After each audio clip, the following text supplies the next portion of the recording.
नमस्कार, स्वागत है आप सभी का। आप देख रहे हैं केएस न्यूज इंडिया। आइए नजर डालते हैं आज की खबरों पर। बुधवार को मुजफ्फरनगर में जिला प्रशासन व औषधि विभाग की संयुक्त टीम ने भोपा रोड स्थित एक मेडिकल स्टोर पर छापेमारी कर बरामद की कोरोना संक्रमण के इलाज में काम आने वाली नकली दवाई। बुधवार को मुख्यमंत्री द्वारा जनपद के 68,000 श्रमिकों के खाते में ट्रांसफर की गई 1,000 रुपए की आपदा सहायता राशि। मुजफ्फरनगर के सोशल मीडिया पर एक मोबाइल चोर की पिटाई का वीडियो हुआ वायरल। बुधवार को जिला कचहरी पहुंचे कुछ लोगों ने एक कंपनी पर लोन दिलवाने के नाम पर उनसे 60 लाख की ठगी करने का आरोप लगाते हुए प्रशासन से लगाई मदद की गुहार। बुधवार को सहयोग इंटरनेशनल संस्था द्वारा जिला प्रशासन को सौंपे गए 7 ऑक्सीजन कंसंट्रेटर व 100 पल्स ऑक्सीमीटर। बुधवार को जिला कचहरी स्थित प्रशासनिक कार्यालय में प्रशासन द्वारा कराया गया सैनिटाइजेशन। बुधवार को शाहपुर क्षेत्र के गांव बरवाले में चुनावी रंजिश को लेकर 2 पक्षों में हुआ जमकर पथराव। बुधवार को एसएसपी कार्यालय पहुंची एक महिला ने अपने पुत्र और पुत्रवधू पर अपने साथ मारपीट करने का आरोप लगाते हुए पुलिस से लगाई मदद की गुहार। बुधवार को शिवचौक के निकट स्थित शिव मार्केट के दुकानदारों ने नगर पालिका द्वारा अगले आदेशों तक मार्केट बंद रखने के आदेश चस्पा करने पर रोष जताते हुए सिटी मजिस्ट्रेट से लगाई मदद की गुहार। बुधवार को रोटरी क्लब द्वारा जानसर रोड स्थित केके डुप्लेक्स में आयोजित कराया गया कोरोना वैक्सीनेशन कैंप। बुधवार को क्रांति सेना पदाधिकारियों ने खरोली क्षेत्र से नवनिर्वाचित जिला पंचायत सदस्य शाहनवाज पर गैंगस्टर के तहत कार्यवाही की मांग को लेकर जिला प्रशासन को सौंपा ज्ञापन।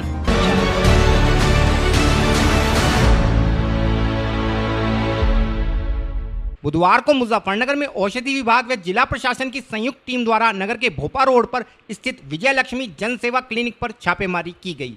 छापेमारी के दौरान टीम को क्लिनिक परिसर में चल रहे जय लक्ष्मी मेडिकल स्टोर से फेविपिरावीर टैबलेट के 60 डब्बे बरामद हुए हैं। यह टैबलेट कोरोना संक्रमण के इलाज में प्रयोग की जाती है। हमारे चैनल को मिली जानकारी के अनुसार विगत दिनों मेरठ में मुंबई के औषधि विभाग द्वारा छापेमारी के दौरान एक नकली दवाई बनाने वाली फैक्ट्री का पर्दाफाश हुआ था तथा विगत मंगलवार को भी नोएडा में एक फैक्ट्री में छापेमारी कर नकली दवाओं के रैपर व अन्य सामग्री बरामद की गई थी। यह फेविपिरावीर नामक गोली इसी फैक्ट्री में बनाई गई थी तथा मैन्युफैक्चरिंग कंपनी चंडीगढ़ में दर्शाई गई थी। जांच के दौरान पता चला कि इस नाम की कोई कंपनी चंडीगढ़ में नहीं है तथा जांच के दौरान ही जय लक्ष्मी मेडिकल स्टोर का नाम भी प्रकाश में आया था, जिसके बाद सिटी मजिस्ट्रेट ने औषधि निरीक्षक को साथ लेकर छापेमारी करते हुए जय लक्ष्मी मेडिकल स्टोर से उक्त दवाई के 60 डब्बे जब्त किए। औषधि निरीक्षक के अनुसार यह दवाई नकली है तथा इसकी पुष्टि हेतु इसे जांच के लिए प्रयोगशाला में भेजा जाएगा। इस संबंध में और अधिक जानकारी देते हुए औषधि निरीक्षक श्री लवकुश व सिटी मजिस्ट्रेट श्री अभिषेक सिंह ने बताया। कोरोना की एक फेवी मैक्स करके 400 टेबलेट है, वो टोटल स्पूरियस है। ये लिंक हमें मेरठ में छापेमारी हुई थी 5 तारीख को। फैक्ट्री में संदीप मिश्रा को पकड़ा गया था एबीएम लेबोरेटरी से। वहाँ रात भर छापेमारी हुई। बॉम्बे की पुलिस भी आई, बॉम्बे के ड्रग इंस्पेक्टर्स भी आए हुए थे। फिर उसी के कंसर्न में लेकर के नोएडा में छापेमारी हुई कल, तो वहाँ से भी सारी चीज़ें बरामद हुई है। वहाँ दवाइयाँ पैक हुआ करती थी, बनती थी मेरठ में, पैक होती थी नोएडा में, लेकिन ये कंपनी दिखा रहे हैं चंडीगढ़ के जी, और जबकि चंडीगढ़ में ये फैक्ट्री एग्जिस्ट ही नहीं कर रही है। ये स्पूरियस है, दवाएं नकली साबित हुई है। बॉम्बे में भी स्पूरियस साबित हुई, हमारे यहाँ भी लखनऊ लैब में भी साबित हुई है कि ये नकली है। वो इनके यहाँ 60 डिब्बे हमारे पास बरामदगी मिली है। कितनी कीमत है सर?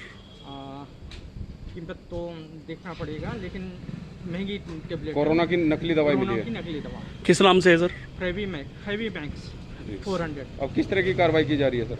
अब इस पर इनका सीजर होगा, दवाइयों का सीजर बनेगा, सैंपल फिर से जो है लखनऊ लैब को भेजेंगे। जनपद में कितने मेडिकल है सर अभी? जनपद में कितने मेडिकलों पर मिली है? अभी हम कुछ कहना उचित नहीं समझ रहे जब तक कि उस पर हम कार्रवाई न करें। कोई गिरफ्तारी की गई? अभी गिरफ्तारी का मैं लखनऊ से जो है कंसर्न लूँगा अपने हेड ऑफिस से कि क्या करना है। सर किस तरह की कार्रवाई होगी इन लोगों पर जो नकली दवाई कोरोना की बेच रहे थे? नकली दवाई पर इनका लाइसेंस तो कैंसिल होना ही है जी। साथ ही साथ और भी जो कार्रवाई हुई पुलिस बल के साथ जो भी कार्रवाई होगी लखनऊ से हम अपने हेड ऑफिस से कंसर्न करने के बाद हम। ये देखिए विजय लक्ष्मी एक मेडिकल स्टोर है यहाँ हमारा और इसमें ड्रग्स विभाग के द्वारा एक कार्रवाई की जा रही है, जिसमें उनको ये सूचना मिली थी कि जो एक कोविड की दवाई थी फाइविपिराविर, इसकी कुछ स्पूरियस या कुछ फर्जी दवाइयाँ मार्केट में आई हैं।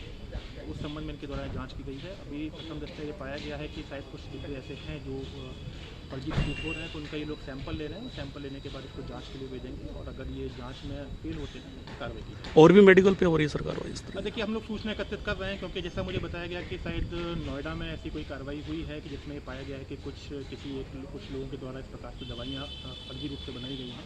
तो हम लोग सूचना एकत्रित कर रहे हैं कि मुजफ्फरनगर में कहाँ वो सप्लाई हुई है, और जैसे जैसे पता चलेगा हम लोग कार्रवाई करेंगे।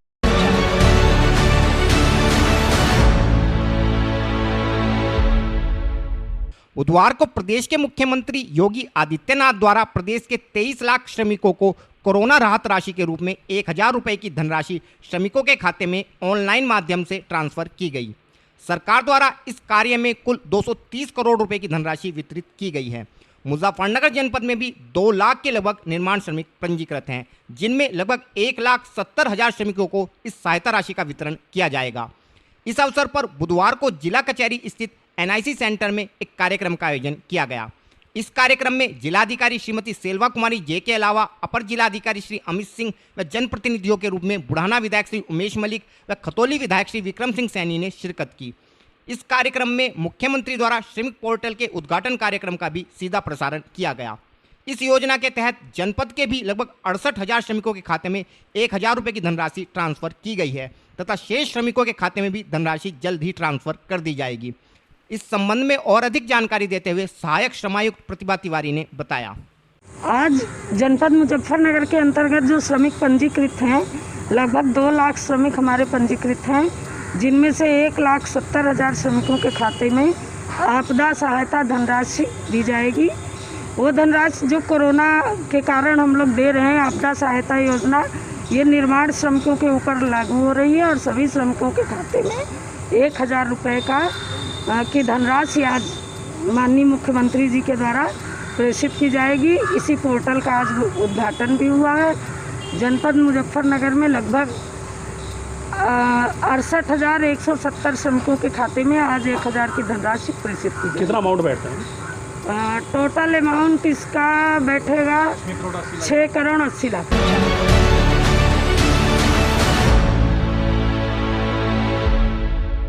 विगत मंगलवार से मुजफ्फरनगर के सोशल मीडिया पर मारपीट का एक वीडियो वायरल हो रहा है, जिसमें कुछ युवक एक अन्य युवक को बुरी तरीके से पीट रहे हैं तथा आसपास के लोग खड़े होकर तमाशा देख रहे हैं। हमारी टीम द्वारा जानकारी करने पर पता चला कि यह वीडियो सिविल लाइन थाना क्षेत्र में पुरानी घास मंडी क्षेत्र का है तथा जिस युवक की पिटाई हो रही है वह एक मोबाइल चोर है, जिसे मोबाइल चोरी करते हुए रंगे हाथों पकड़ लिए जाने पर लोगों द्वारा पीटा जा रहा है। इस संबंध में CO सिटी श्री कुलदीप सिंह का कहना है कि वीडियो की जांच कराकर मामले में आवश्यक कार्यवाही की जाएगी। अभी चूँकि मुझे आप ही के माध्यम से जानकारी हुई है और अभी मैं वीडियो को देख भी नहीं पाया हूँ। अभी जैसा कि जानकारी हुई कि कोई मारपीट का वीडियो वायरल हो रहा है, जिसमें एक युवक को कुछ 2-3 लोग मारपीट कर रहे हैं, जिसको मैंने अभी इसमें जांच के आदेश दिए हैं और मैं इसमें बहुत ही शीघ्र अधीन है। तत्काल इसमें जांच करा के जो भी इसमें प्रकरण है, क्या मामला था, उसकी जांच कराएंगे। जो भी वैधानिक कार्रवाई है कार्रवाई कराएंगे।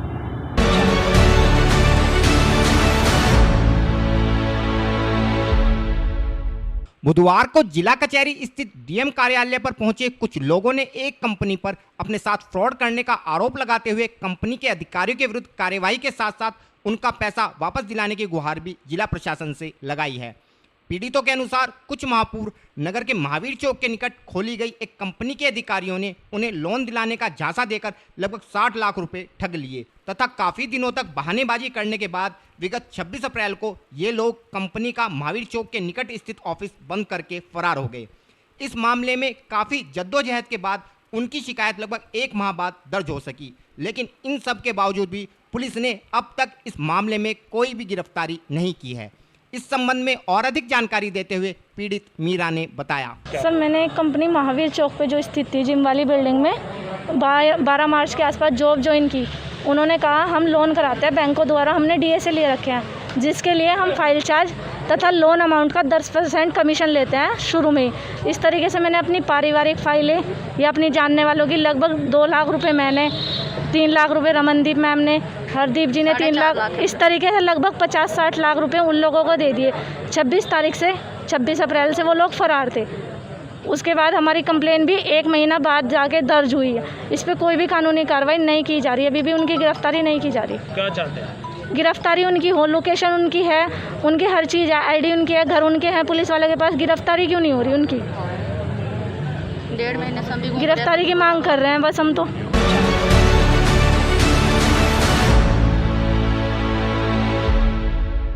कोरोना काल के चरम में पूरे देश में ऑक्सीजन कंसंट्रेटर व पल्स ऑक्सीमीटर की मांग में बेतहाशा वृद्धि हो गई थी तथा लोगों ने कई गुना अधिक कीमत देकर इन वस्तुओं को खरीदा। अब जबकि पूरे देश में कोरोना के मामलों में काफ़ी कमी आ गई है तथा विशेषज्ञ कोरोना की तीसरी लहर के बारे में सरकार को चेता रहे हैं, तो ऐसे समय में सरकार देश के चिकित्सा ढांचे को मजबूत करने में जुटी है ताकि कोरोना की तीसरी लहर का डटकर मुकाबला किया जा सके। इसके अलावा सरकार के इस कार्य में कई सामाजिक संस्थाएं भी सरकार को यथासंभव सहयोग प्रदान कर रही हैं। इसी कड़ी में बुधवार को सामाजिक संस्था सहयोग इंटरनेशनल के द्वारा जिले के मुख्य विकास अधिकारी को 7 ऑक्सीजन कंसंट्रेटर व 100 के लगभग पल्स ऑक्सीमीटर प्रदान किए गए ताकि जनपद के चिकित्सा ढांचे को मजबूती प्रदान की जा सके। इस संबंध में और अधिक जानकारी देते हुए संस्था के प्रतिनिधि श्री कपिल त्यागी ने बताया। हाँ, ये तो देखिए, ये बेसिकली सेवा इंटरनेशनल के द्वारा हम लोगों ने आज ज़िले में 7 ऑक्सीजन कंसंट्रेटर और लगभग 100 की संख्या में जो पल्स ऑक्सीमीटर हैं वो सीडीओ साहब को दिए हैं। और ये ज़िले की भविष्य की बेहतर स्वास्थ्य सेवाओं में ताकि कारगर साबित हो, इसलिए हम इनको उपलब्ध करा रहे हैं। हाँ, जैसे मैंने बताया, इसमें लगभग 100 की संख्या में पल्स ऑक्सीमीटर हैं और 7 ऑक्सीजन कंसंट्रेटर हैं सेवा इंटरनेशनल। और ये भविष्य में भी हम लोगों का प्रयास रहेगा कि जिले की बेहतर स्वास्थ्य सेवाओं में हम लोग अपना योगदान दें और स्वास्थ्य सेवाओं को बेहतर बनाने के लिए हम लोग ये उपलब्ध कराएंगे भविष्य में भी।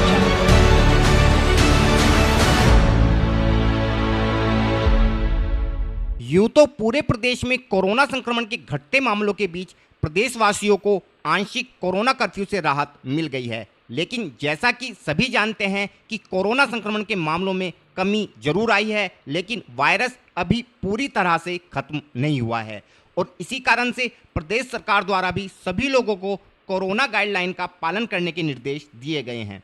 इसी क्रम में बुधवार को मुजफ्फरनगर जिला कचहरी में स्थित सभी प्रशासनिक कार्यालयों में जिला प्रशासन द्वारा सैनिटाइजेशन का कार्य कराया गया ताकि कोरोना वायरस के खिलाफ लड़ी जा रही लड़ाई को और भी मजबूती से लड़ा जा सके, क्योंकि इस अदृश्य दुश्मन के खिलाफ चल रही लड़ाई में 2 गज की दूरी व सैनिटाइजेशन तथा मास्क ही प्रमुख हथियार के रूप में उभरे हैं।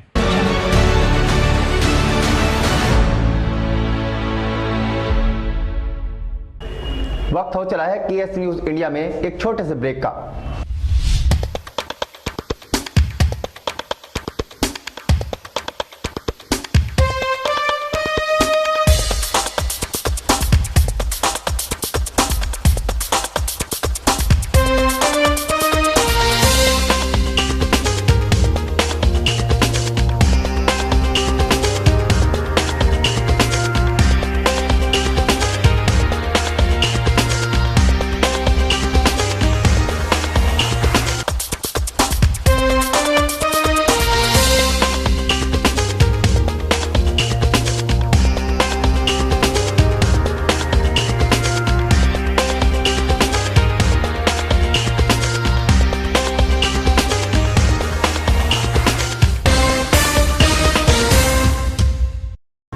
ब्रेक के बाद आप सभी का स्वागत है। बुधवार को मुजफ्फरनगर में शाहपुर थाना क्षेत्र के गांव बरवाला में चुनावी रंजिश को लेकर 2 पक्षों में संघर्ष हो गया तथा देखते ही देखते यह संघर्ष इतना बड़ा कि दोनों ओर से ईंट पत्थरों की बरसात होने लगी। पथराव के कारण मौके पर अफरा तफरी का माहौल उत्पन्न हो गया तथा भीड़ भाड़ वाला इलाका खाली नजर आने लगा।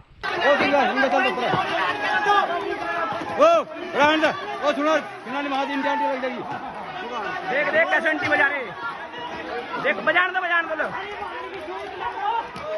बजाओ बजाओ।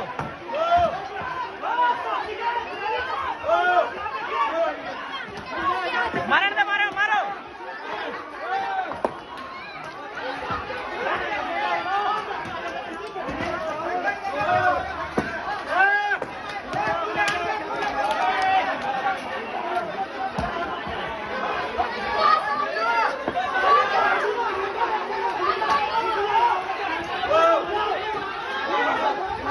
दो पक्षों में संघर्ष की सूचना के बाद पुलिस तुरंत मौके पर पहुंची तथा दोनों पक्षों को समझा बुझाकर मामला शांत कराया।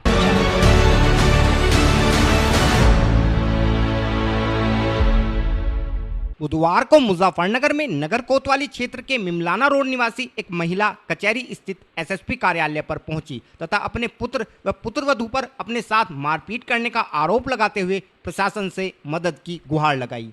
महिला का कहना था कि लगभग 8 माह पूर्व उसने अपने पुत्र का विवाह किया था। शादी के कुछ समय बाद से ही उसका पुत्र व उसकी पत्नी उस पर मकान छोड़कर चले जाने का दबाव बनाने लगे तथा इस बात को लेकर आए दिन उससे मारपीट करने लगे। कुछ दिनों पूर्व उक्त दोनों ने घर में घुसकर उसके बर्तन बाहर फेंक दिए तथा उसे घर छोड़कर चले जाने के लिए कहने लगे तथा नहीं जाने पर दोनों ने मिलकर उसके साथ मारपीट की। इस संबंध में और अधिक जानकारी देते हुए पीड़ित तनीजा ने बताया। जी, मेरा नाम कनीजा, मैं मिमला रोड पर रहती हूँ। 6 मेरे बच्चे हैं। एक लड़के की मैंने शादी करी थी 8 महीने पहला। एक मेरा लड़का और मेरी बहू नगमा बहू का नाम है। मेरे दोनों जाने मेरे साथ मारपीट करते हैं, बहुत ज़्यादा बजा रहे, बच्चों पर बजा रहे, मेरे पर बजा रहे। मेरी जवान लड़की है घर पर। तो उन्होंने कह रहे मकान को बेच और हमें हिस्सा दे। अब उन्हें बताओ मैं अपने बच्चों को लेकर कहाँ जाऊँ, जब तो उन्हें 15-16 दिन पहले भेज देते यहाँ से। ये फिर आगे में आकर घर में बढ़ गए। घर में आकर जाना बर्तन मेरे बाहर फेंक रहे। अब मैंने जो उन्हें कहा तो फिर उन्होंने मेरे साथ फिर मारपीट करी। कह लगा मेरे से निकलने का, काट के दिखा और देखो चक्कू छुरे लेकर बेल्ट लेकर बजा रहे। बहू भी बजा रही, लड़का बजा रहा। मुझे इससे खतरा है जी, मैंने बेदखल कर रही। मेरी हेल्प करो, मैं उन्हें घर में रखना नहीं चाहती बिल्कुल भी। मेरा घर है जी, मैं अपना उन्होंने रखा, मुझे उससे खतरा है बहुत ज़्यादा। मेरे बच्चों को भी है, मुझे भी है, जो मेरे साथ मारपीट कर रहे हैं।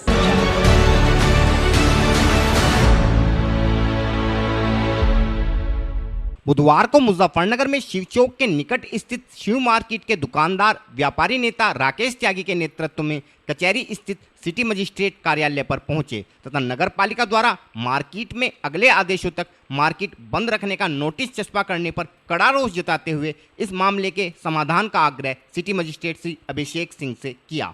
दुकानदारों का कहना था कि विगत शनिवार को मार्केट के व्यापारियों द्वारा पत्र के माध्यम से नगर पालिका परिषद को अवगत कराया गया था कि मार्केट की दुकानों की छतें जर्जर अवस्था में हैं, जिस कारण इन छतों की मरम्मत की नितांत आवश्यकता है तथा सोमवार की सुबह सिटी मजिस्ट्रेट द्वारा भी इन दुकानों का निरीक्षण करने के पश्चात नगर पालिका के अधिशासी अधिकारी को इन दुकानों की मरम्मत कराने के आदेश दिए गए थे।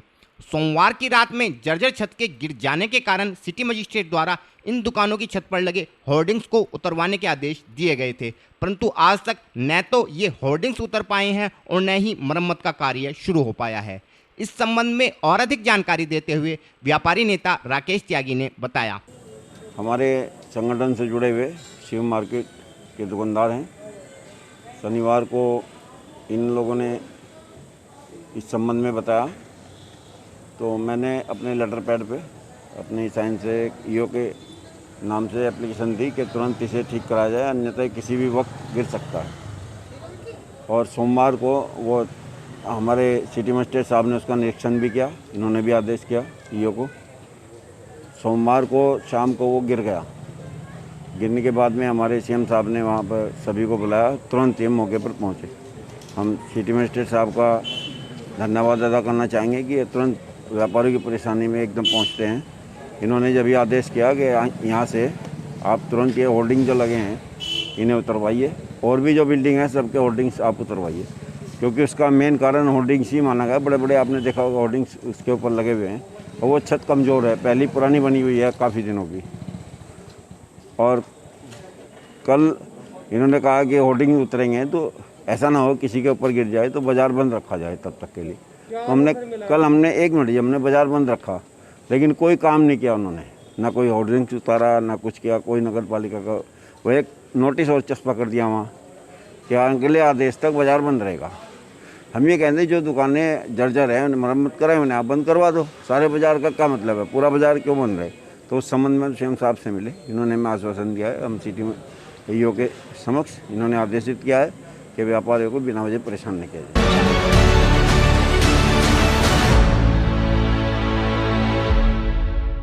बुधवार को मुजफ्फरनगर के जानसठ रोड पर स्थित केके डुप्लेक्स पेपर मिल में रोटरी क्लब व इंडियन इंडस्ट्री एसोसिएशन के संयुक्त तत्वाधान में कोरोना वैक्सीनेशन कैंप का आयोजन किया गया। इस कैंप में 45 वर्ष से अधिक आयु वर्ग के लोगों को कोरोना वैक्सीन लगाई गई। कैंप का उद्घाटन मुख्य चिकित्सा अधिकारी श्री महावीर सिंह फौजदार द्वारा किया गया।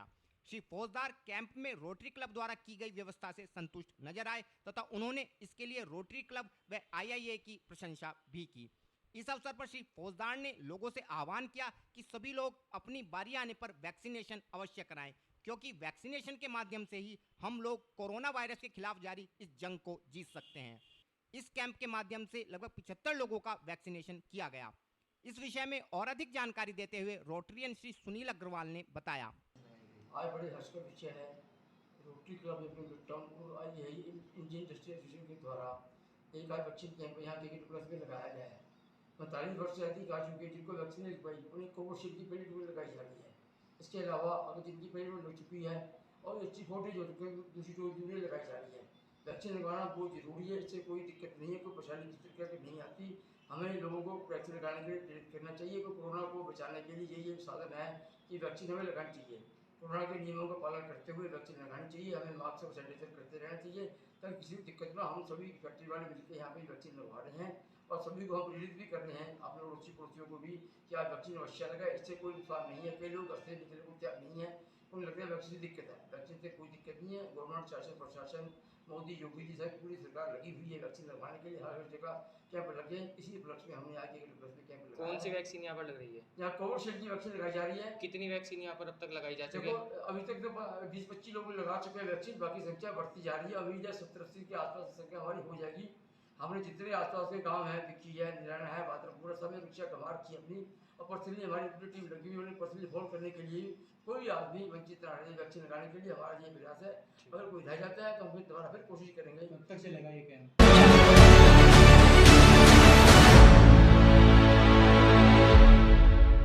बुधवार को मुजफ्फरनगर में हिंदूवादी संगठन क्रांति सेना के पदाधिकारी कचहरी स्थित जिलाधिकारी कार्यालय पर पहुंचे तथा ककरौली क्षेत्र के नवनिर्वाचित जिला पंचायत सदस्य शाहनवाज पर गैंगस्टर के तहत कार्यवाही की मांग को लेकर एक ज्ञापन जिला प्रशासन को सौंपा। संगठन कार्यकर्ताओं का कहना था कि उक्त शाहनवाज गोकशी के कई मामलों में निरुद्ध है तथा इस व्यक्ति के द्वारा पिछले कुछ वर्षों में ही गोकशी व अन्य अवैध धंधों के माध्यम से अरबों की संपत्ति अर्जित की गई है। अतः प्रशासन से मांग की जाती है कि उक्त व्यक्ति की संपत्ति की जांच कराकर उस पर नियमानुसार कार्यवाही की जाए।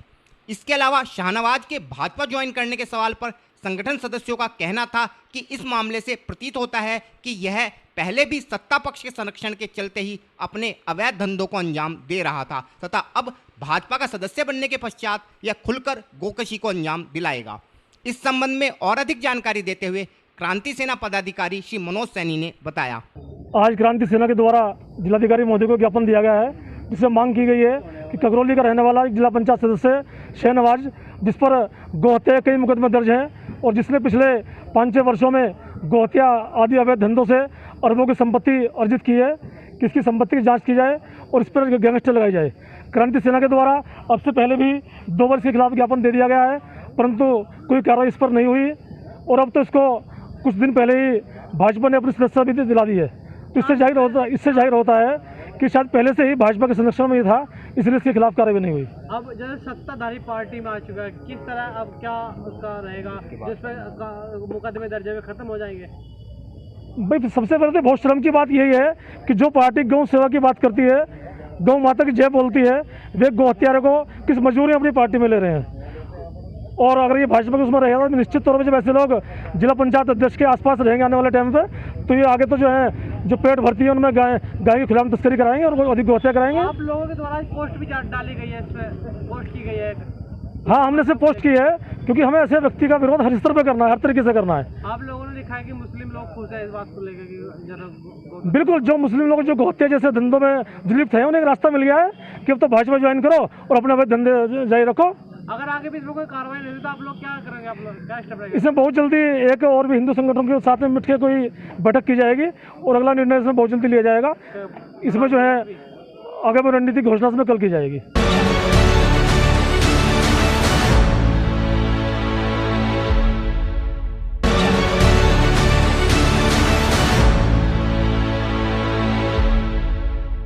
आज के बुलेटिन में इतना ही। कल फिर होंगे हाजिर कुछ नई और ताजा खबरों के साथ। देखते रहिए केएस न्यूज़ इंडिया।